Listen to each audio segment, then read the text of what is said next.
আমি সরকারে ব্যাট দিই, ট্যাক্স দিই, আমার তেল কই গেল সেটা আমি জানতে চাই এই সরকারের কাছে। প্রয়োজন বোধে টিসিবির মাল যেভাবে দেয় সরকারি ভাবে দেয় খোলা ময়দানে আমরা টানবো, তবু ডিলারশিপের কাছ থেকে আমরা পাম্পে আমরা কোনো তেল নিব না।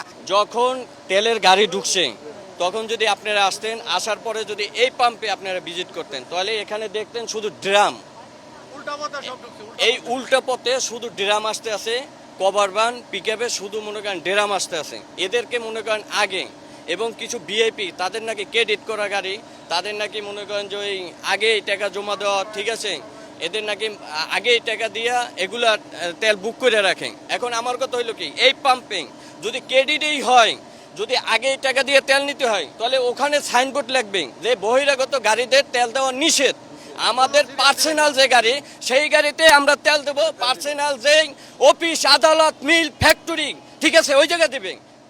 কেন এখানে মনে করেন সারা দিন মানুষ পরিশ্রম করে সন্ধ্যা থেকে সিরিয়াল দাঁড়াইয়া সারা রাত মনে করেন বসে থেকে তেল পাওয়া যাচ্ছে না, তেলটা কোথায় যায়? সরকার যে ভর্তুকি দেয়, ঠিক আছে, এই তেলটা কোথায় যায় সেটা জানার আমার ইচ্ছা অধিকার আছে। আমি বাংলাদেশের নাগরিক, সেই হিসেবে আমি একটা গাড়ির মালিক, আমি একটা গাড়ির চালক, আমি সরকারের ব্যাট দিই, ট্যাক্স দিই, আমার তেল কই গেল সেটা আমি জানতে চাই এই সরকারের কাছে। সরকার যদি এইটা যদি এই যে এসে খালেক পাম্প এখানে আপনারা যদি সন্ধ্যায় আসতেন অবশ্যই আপনারা দেখতে পারতেন ক্যামেরায় কি কি চাচ্ছেন, সব দেখতে পারতেন ওপেনলি। এখন সব শেষ চলে গেছে, এখন আপনারা কি দেখবেন? এখন দেখবেন কি শুধু শ্রমিক, শুধু শ্রমিক, এই শ্রমিকের হাহাকার। এই শ্রমিক কি খাবে কালকে, কি গাড়ি চালাবে কখন? এদের সবার চোখে ঘুম, পেটে ক্ষুধা, এরা কখন গাড়ি চালাবে, কখন মা বোনের পেটে তারা খাবার দিবে? প্রতিটা লোকাল ড্রাইভার এখানে সারা দিন 24 ঘন্টা গাড়ি চালায় এই সিরিয়ালে, এদের কি কষ্টের কোনো আছে? নাই। এ দেশে শুধু একমাত্র বসবাস করবে শিল্পপতি। আমাদেরকে বলে দেখ যে না, আপনাদের গরিবের কোনো এ জায়গায় ঠাঁই নেই। আমরা তেলে বলেন, আমরা রোড গার্ডে বলেন, কোন জায়গা বলবেন, গরিবের কোন জায়গা আসতে হয় ঠিকানা, সে জায়গা আমরা যাব।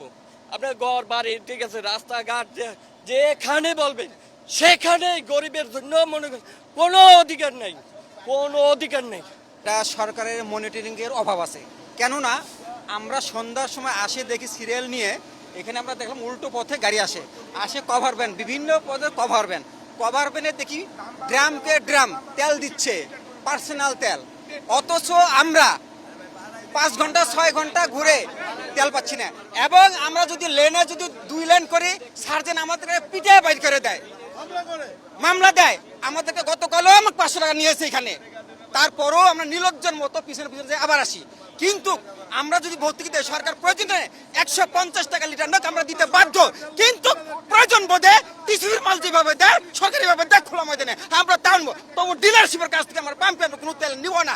যদি সরকার পদক্ষেপ গ্রহণ করে, আমি ছোট মানুষ বললাম কথা, যদি উনি সামনে এই ভিডিওটা পৌঁছায় তারেক রহমান স্যারকে আমি বলবো অবশ্যই আমি প্রত্যেকটা পাম্পে আপনি সরকারিভাবে পদক্ষেপ নেন, মনিটরিং করেন, আপনি নিজেই ধরতে পারবেন। আমরা যদি বলি সেটা আপনাদের হয়তো মনে হবে যে আমরা মিথ্যা কথা বলছি, আসলে যারা রাঘবল এখান থেকে আপনারা ধরতে পারবেন। আমরা ছোট ছোট পানির মাছ, আমরা কখনোই আমরা তেল নিতে আমরা এসে কোনো সিন্ডিকেট করি না। সিন্ডিকেট করে পাম্পের মালিকরা, ওদের লোকজন।